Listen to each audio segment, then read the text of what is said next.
Welcome to Brandstorm, the podcast that talks to the people behind America's brands. I'm Dan Trzynski, president of Platypus Advertising and Design. And I'm Nancy Christopher, PR director at Platypus. Perhaps no other product category is more competitive than the craft beer industry. Last year, the craft beer industry hit the 5,000 mark, with more than 5,300 breweries in the U.S. alone. Our guest today knows what that competition feels like. He's the brand manager for the largest craft brewery in America's brewtown, Milwaukee. Please welcome Mike Stodola at Lakefront Brewery. Hi, Michael. Hi, how are you? I am great. So nice to have you here. Good to be here. You know, most craft breweries have a great startup story. What's Lakefront Breweries? Lakefront's startup story is pretty classic. It started with two brothers, and one brother, Jim, was living in River West in Milwaukee and had an apartment, and he was a police officer and kind of a ladies' man, I believe, and still is. And Russ, his little brother, had graduated from college and needed to start his life and asked his brother, can I move in? Can I just hang out with you? Because I don't have any money and I don't have a job. So we moved in. He got a job. I think he worked at Johnson Controls for a while. He was an engineer type person. And as a thank you and a gift for Jim's birthday, he got him a book on how to brew beer at home because they were fans of beer. And back in 1980s, early 80s, that was still a rare thing. A very rare kind of unknown thing. You couldn't just go to the brewery store and buy your supplies. You know, you had to go to the hardware store and figure it out. Yeah, just kind of put it together yourself. Jim actually read the book, which, if you know Jim, it is pretty remarkable that he actually read a book. No, I'm joking. You better be joking. But he read the book cover to cover, and he actually brewed a batch of beer. And Russ tried it, and Russ said, wow, this is actually pretty good. So much so that Russ said, I could probably make even better. And so the sibling rivalry began. Yeah, and so they started brewing beer back and forth until they had this beer they thought, this is actually seriously good. And friends of theirs were saying, you should open a brewery. This is so good. And they started entering their beer into, contests, Sure. local contests, regional contests. They won a big contest in Chicago. And they called it River West Steam Beer because they lived in River West. Right. And they wanted to get sued by Anchor Steam. Why? Just for like the PR and Sure, for, make some noise. good. Any news is good news. Yeah, right? at the time they had no idea how good disruption was within an industry, but that's exactly what they wanted to do. And a reporter, I think from the Trib, I'm not sure, a Chicago reporter was typing up the story, and instead of calling it steam beer, he called it Stein beer. It was a typo. And so Russ and Jim were like, okay, do we call it steam beer because we're still trying to get noticed, or do we just do this because that's the best story press we've gotten so far, right? Yeah, best press. So they switched it and they call it River West Stein. It's not a Stein beer. A Stein beer is, I think, some beer like brewed like with rocks or hot rocks or something. It's some weird process. But this is not a Stein beer, but it's called River West Stein because of that reporter's mistake. And Does that reporter know that? I don't believe so. No. Wow. No. I mean, that'd be He'll a great probably want a story. royalty. Right. So you might want to. But the Maybe we should edit this story out. The brilliant part of their beginning that a lot of new craft brewers are making the mistake today of doing is that instead of opening this huge brewery, Russ and Jim asked themselves, how can we start a brewery the very, very smallest that we can and have something be sustainable? And that's what they did. Did they read another book, or how do you get that information? You know what? I think they had like a third partner in the beginning to help them out, and they really relied on a lot of other people, and they still do. That's the brilliance about Russ, is that he knows he doesn't know all the answers, and so he really relies on team and a lot of outsiders to kind of guide him. And it's fantastic. But just start as small as you possibly can. A lot of people don't think that way. You know, a lot of people want to take out a $20 million loan and have the big brewery and start pumping out beer. And didn't they get their equipment from all kinds of Well, they got a lot of dairy, places? of dairy equipment, 55-gallon barrels, whatever they can get their hands on, whatever was readily available, because you couldn't buy tanks. And again, I mean, it just became legal to brew beer like that and not have to be a huge brewery to do it. In the early 80s, it was, you couldn't just do that. You couldn't right. do that. Right. And so in 1987, when they opened, it was still like, how are we going to do this? How are we going to mangle this stuff together? And you're right in the backyard of Miller Brewing. Right. And so they got a little space. They lived upstairs in River West on Chambers, and they started really, really small. And their first delivery truck outside of an little station wagon of a friend, but was Jim's paddy wagon, Milwaukee police paddy wagon was their first real delivery truck. That could scare a few restaurants and taverns as that paddy wagon pulls up.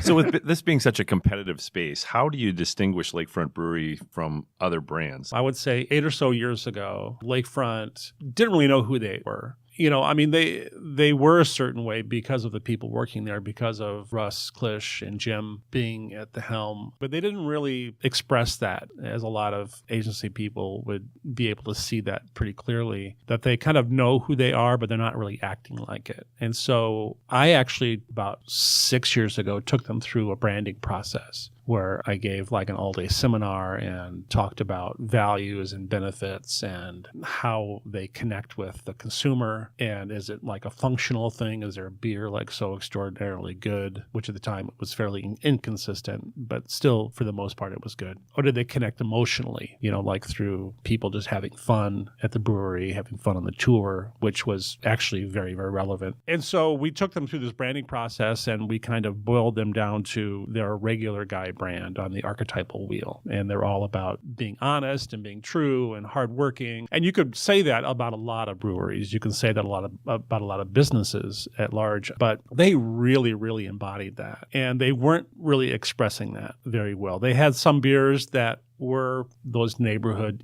East Side Dark and River West Stein that were that regular guy brand. But they also had like Cattail Ale, which was like kind of organic and, more feminine. So they were kind of like, their personality was all over the board. Right. At least what they were expressing. Their colors were always different. Their typefaces were always different. And so they were always just kind of like trying to just make something work. Well, it seemed to work. I mean, they've been in business over 30 years. It's been working for them. It's been working, and they've been walking.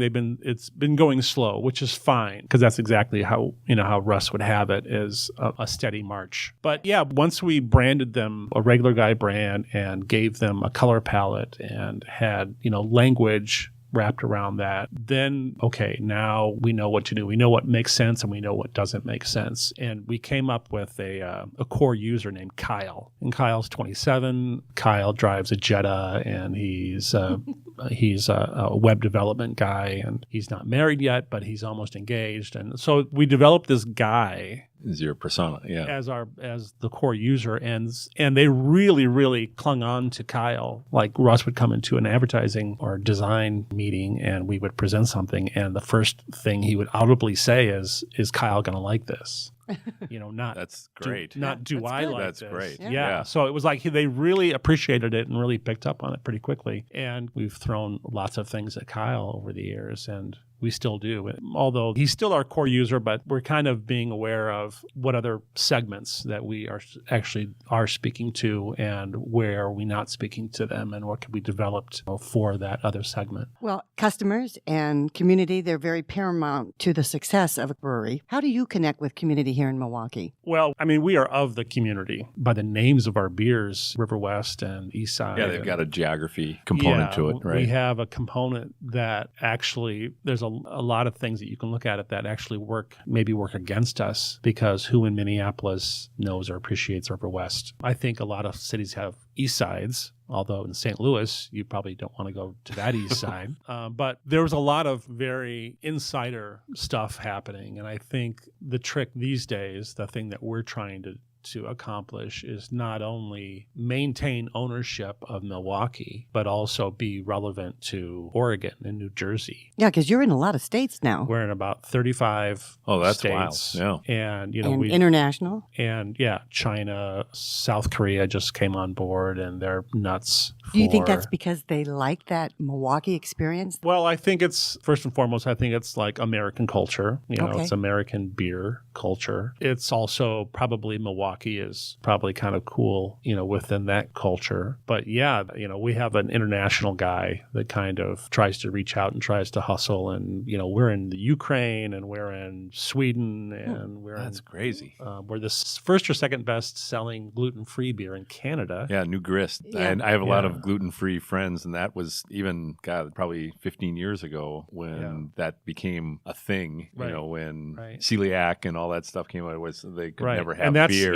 And that's Russ. That's the genius of Russ Klisch, is that he saw an opening there and wanted to develop and be innovative and develop a beer that you can actually drink that's gluten-free. And we were the first, certified gluten-free. Yeah, government approved the whole thing. I wondered about that. Was gluten-free beer something that you actually sought a designation for, or was it something that just kind of happened? I think there was a need there in the market for it. And Russ is very connected to the proper way of doing things. He's very connected to legislation and the business. And he takes a very, very active role, not only with our state government, but when we were at the craft beer conference last year in Washington, D.C., he was part of a group that went to the Capitol and lobbied for new legislation. And he's very, very active, and not only being innovative within the brewery, but innovative within the industry. You were also the first to get Travel Green certification as well. Well, we're the first certified organic brewery in the country. So you brew a lot of beers. How many, and what role do your customers play in developing those beers? Well, we have our beers that are year-round. We have our seasonal beers. We have a line of beers called My Turn, which is Russ's tribute to all the employees. So 4 times a year, an employee says, I want to make this kind of beer, and they make it, and we name it after them. And that's really... It's very, very cool. And so we have that line. We also have a line of single hop beers that come out quarterly. We also have a line of double IPAs that come out every 2 months. And those are only found in our hoppy variety pack. Is there an employee brand that's really stood out and been a huge success? There's been a lot of brands in the My Turn series taken off. And it's weird because if they're not something extraordinary or very, very different, they don't do very well. Like if an employee said, I just want to make a really awesome Pilsner. And it could be the best Pilsner on the market, but it's not going to sell well because the My Turn series, I think the public views that, along with, to a lesser degree, our seasonals and other non-year-round things, as this is fun. This is something I want to try, something I've never tried. This is like... So what kind of ingredients do they... Well, it comes down to, there's so many different equations, so many different ways to put it together. There's a lot of different malts and grains. There's lots of different hops, certainly. And then the way that you put all that together, whether you just do it traditionally, where you cook the malt and then you add the hops and then you ferment it and then you carbonate it. You could dry hop it. You could put hops in as aroma, put hops in as flavor. There's so many different ways of putting those 4 ingredients together. But then do I throw blueberries into that? It could be fruit. There's a lot of things that are easy and a lot of things that are very, very, very difficult. And we do a lot of everything. But back to the My Turn series, it seems like one of the most popular ones was last winter. We had a beer called Latif, named after our logistics guy. We have a guy at the warehouse that does logistics for all the deliveries. His full name is Latif Haki Gaba. Where's he from? I don't know. I think Indiana. No, he's a lovely, lovely fellow. But he developed he wanted to do a chocolate. He's all about chocolate. And you go to his desk and literally, it's shocking how much chocolate you could just come and just grab handfuls. He did a double chocolate stout. That's you're not going to drink that every day. No. You probably won't drink 2 bottles in a row. But it's it's something that you have to have. It's something that you're oh yeah. It's like having a piece of cheesecake. Right. It's not going to be the daily intake, but it's going to be something that you want. And that's the dessert beer. That's the success of a lot of My Turns. It's not necessarily something that you're just going to pound a 6-pack of. It's more unique things that, like smoked beers. And what role do you allow the employee that came up with it into the marketing process? Are they just the recipe person, or get them involved? We've just in the tried to get to know who they are and express that in the story. There's actually their stories on the side of the 6-pack. We used to do an ad about their story. Now we've kind of shifted our tacks a little bit on the ad. It's more just about their face and their name. But yeah, their story is kind of woven within that. And we do a lot of social of showing them pouring the hops in, and they get to do the stuff, they get to brew their beer or be a part of the brewing of their beer. Do they get active on their own social channels and try to really rally the troop? Yeah. And some more than others. It can be more competitive almost. Our tour manager, Mike Walker, last summer we had Mike. Oh, he was huge socially, like pushing his beer, telling everyone like where buy it and blah blah blah blah blah. Awesome. So we have all of those beers, and we do a lot of beers for if we had an account like for years and years and years, and they want something special on tap. Oh, you do a private label? We could do some private stuff, or we could make a very small batch of beer that we can give them. We also have it's a pretty strict policy that if they get it, anyone can get it if there's enough of it, or if there's extra or whatever, So what's the minimum quantity? We can do a 15 barrel batch. Okay. Which is a barrel is 2 large kegs. It's a fairly small batch, but there's a lot of beer that's in there. Sure. And then we also do collaborations. We just did last year a collaboration with a brewery in South Africa where we brewed their coconut beer here, and they traveled up. Their brewers came up here and brewed it with us, and we put it out to have it available, and we had it at the beer hall. And they brewed Eastside Dark. One of our brewers went down to South Africa and brewed Eastside Dark with them, and they actually bottled it. We did a label for them using their label standards. So there was Eastside Dark in South Africa this last summer. In which country did the beer do better? I have no idea. I think those things are more just kind of like stretching your legs and having fun and expanding knowledge. And between all of them, we do roughly about 30 different beers every single year. Well, speaking of fun, you've leveraged the Lakefront Brewery brand in many ways. You have the brewery tours, the gift shop, the beer hall, and you serve homemade recipes that offer a genuine Milwaukee experience. How important is all that to the growth of Lakefront Brewery? I'm not sure how much it ties into growth necessarily, although our tours do have a reputation nationwide. Boy, they do. I've been in your beer hall. I haven't gone on a tour, but I've heard the laughter. I've heard the cheers. They're remarkable. What do you do back there? What makes it different? we hire improv comedians and stand-up comedians and a lot of crazy characters like that to actually take people on the tour.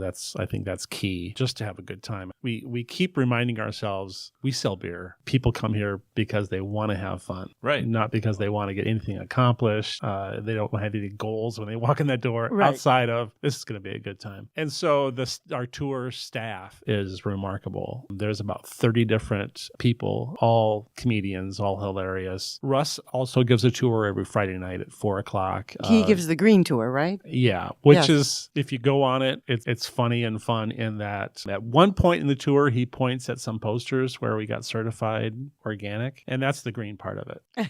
And then it's just the tour. Then it's just fun. Tour. Yeah. No, but it wasn't always like that, is my understanding, the brewery tours. In fact, wasn't there a time where you had a funny tour and you had more of a straight tour? And more of the a funny technical, tour more of a technical tour. And we still do technical tours. I believe they're on Sundays. It's a fairly intense tour where there's tastings and pairings with chocolate and cheese and things like that. And so there's still something for the more serious beer geek. But out of the 75 or so tours that we give a week by those 30 different people, it's just a great time. It's so good. We're going to have to check that out. Yeah. Well, my daughter, who's a Milwaukee area native, but now has lived in Arizona for years. Every time she comes back with friends, the Lakefront tour she's like, it's different every time too. Yeah, it is. You don't get like, oh, I've been on that, and you notice you just know the story and stuff. So that's just a staple of, from a tourism standpoint, whenever she brings somebody new to town. Right. It's great. I've been the on Lakefront tour. 3 or 4 different tours now. I'm shocked. Every single one is different. Yeah. Is different. You learn kind of the same stuff throughout, but it's an entirely different experience. It's crazy. It's so good. But I think that goes to our reputation, our street cred, which is all a part of sustainability and growth. What's changing in the craft industry is it's becoming really, really easy to brew beer. And so when you have a product, say like Eastside Dark or Fuel coffee stout that's in California, and there's 35 other breweries within a mile of you that all make a coffee stout, chances are you're going to just go local. And so there's a lot of breweries that used to have very long arms that are now like finding themselves just defending the home territory. So that's the balance, is like remaining cool and relevant locally, which all of that stuff, the beer hall, the food, the tours, I mean, they really keep that locked down. And then our long arms, we're still trying to get new Grist is really like our best calling card because few other people have that product. Do you have to do a lot of special events, tastings and tap takeovers and things like that? Every week. We have a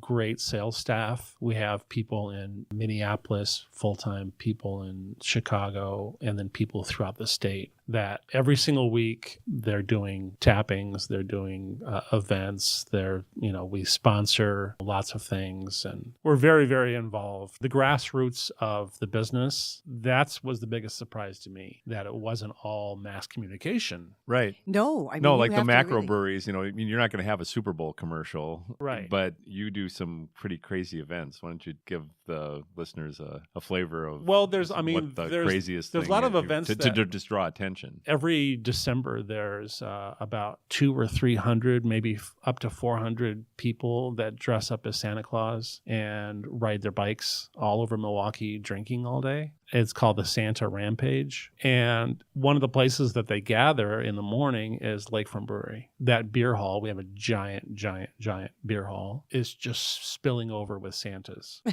And they're only there for an hour and a half. So they come in and it's just that is funny. Incredible crowd, just super packed, shoulder to shoulder Santa Clauses. Bad Santas. Yeah.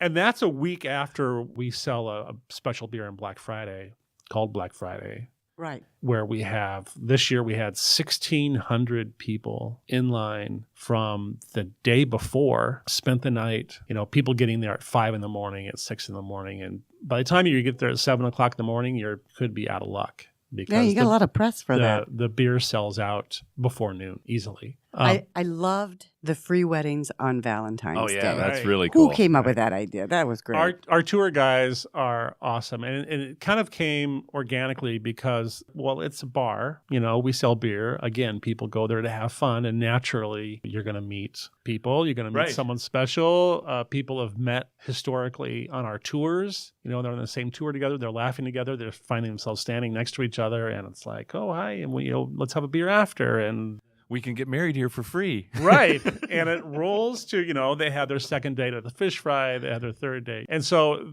it's been kind of a natural thing that has happened. And recognizing that, I think 3 years ago, we thought Valentine's Day, maybe marry some people. And there was a few couples that got married. And then last year it was like our first large push. Right.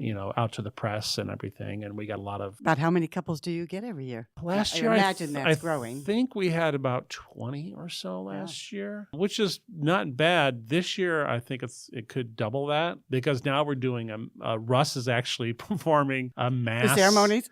Well, he's doing a mass vow renewal. Oh, cool. 12:30 and at 6 p.m. So anyone who wants to renew their vows, come to the brewery. They get a beer in hand for the ceremony. And hey, it's my 30th anniversary this year. Maybe you and Bob should be doing that. Yeah. Boom. Renew our vows. Down. Yeah. So there's not only those internal events that we create, but we sponsored this huge international bike race at Trek headquarters this past summer. Have sponsored and been a part of lots of other events. Summerfest is always really, really big for us. We have a huge tent down there. So that grassroots effort is just it's enormous. You can't ignore it. Daily. We're always marching forward again. So do you think we've reached a plateau with craft breweries? Is the industry going to continue to grow at the pace that it has? Or do you think there's maybe consolidation around the corner? I mean, like any other industry, there's been growth in the past, big growth in the past, and then there's been kind of the bloodletting, the culling of the herd. Like maybe an economic downturn can, that squeezes people. I mean, like you said, the guy that goes and gets the $20 million loan and does the if you get a $20 million loan, you're going to have to be making payments of almost $100,000 each and every month. That's a lot of beer. Month. Yeah. And that's what you have to turn over in profit after all your other expenses. And granted, the beer business is a profitable business. The Germans always said that they explained the beer business this way, that if you take a bottle of beer and throw it at a brick wall, the amount of beer that's left on the wall is the cost of doing business. Oh, wow. But the beer and the glass on the floor is profit. That's how good the beer business is if you're doing it right. Well, you guys seem to be doing it right. We're doing it right. There are lean years. There are years where, you could have batches go bad, know, because you're dealing with a living organism. You're dealing with, things that can go bad very quickly. Our quality control department is remarkable. We have a laboratory. So we're super, super consistent and super, super good at pumping out just great beer all the time now. But 10 years ago, you could grab a skunky 6-pack or, there could be a batch that wasn't as good as the last batch. And a lot of breweries, they go through the same troubles. And you mix that with a down economic time and making that payment every year. They always said the liquor store is the recession-proof business because when times are good, people can afford it. Right. When times are bad, they want to drown their sorrows. Right. Yeah. And so it is kind of insulated in that way. Do you have to do anything special in the liquor stores to get that shelf space? That's got to be so even the grocery wall. It's like,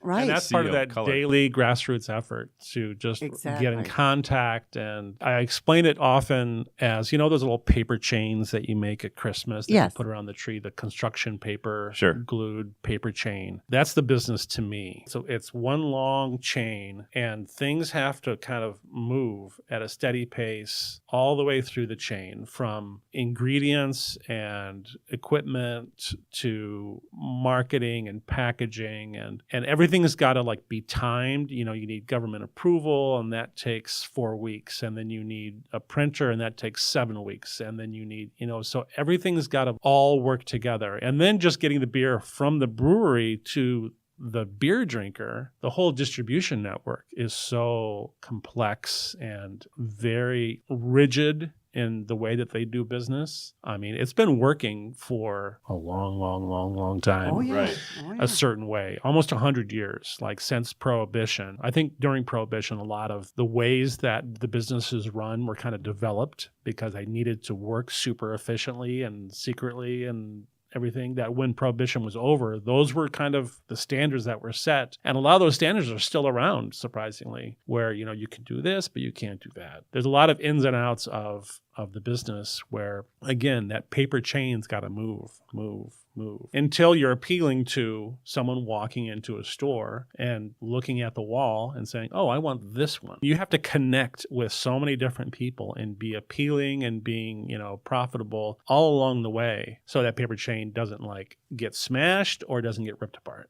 Well, Michael, I want to thank you so much for sharing the Lakefront Brewery experience. It's really been a fun experience for you, I'm sure, and we've enjoyed hearing all about it. Yeah. How would they want to find out where they can get it? Because we've got listeners all over the country. So, how do they find it near them? Is there a website that they can go? Well, they can find some information on our website. Okay. They can also... We'll put that in our show notes. So I always tell people to demand it. There you go. Ask for it, right. To go to their stores and ask for it by name. Right. Again, the grassroots aspect of the business is remarkable. That's really, I think, how things move. That's the basis for, I think, a craft brewery. It's got to be grassroots. The community is so important. Your customer is so important. You got to be there and in front of them at all times. And if people are visiting Milwaukee and they want to do the tour, you said 75 a week. Do they just show up or do they have to make reservations? You can make reservations and buy tickets online. You can go to our website, lakefrontbrewery.com. 90% of our web hits are for the tour. For the tour. Yeah. So That's awesome. It's a great time. And there's 75 different tours a week and each and every one of them different. And I would have to say, if you're going to go on a tour, stop in the beer hall and enjoy some of the genuine Milwaukee fare. It's really good. A good experience. Yeah. So thanks again, Michael. Thank you. And to all our listeners, if you like what you've heard, please don't forget to share, review, and subscribe to Brandstorm. This is Dan Trzynski along with Nancy Christopher at Platypus Advertising and Design, an awesome company that creates perceptions that influence choice for a variety of local, national, and even global brands on a daily basis. We hope you'll join us next week for another episode of Brandstorm.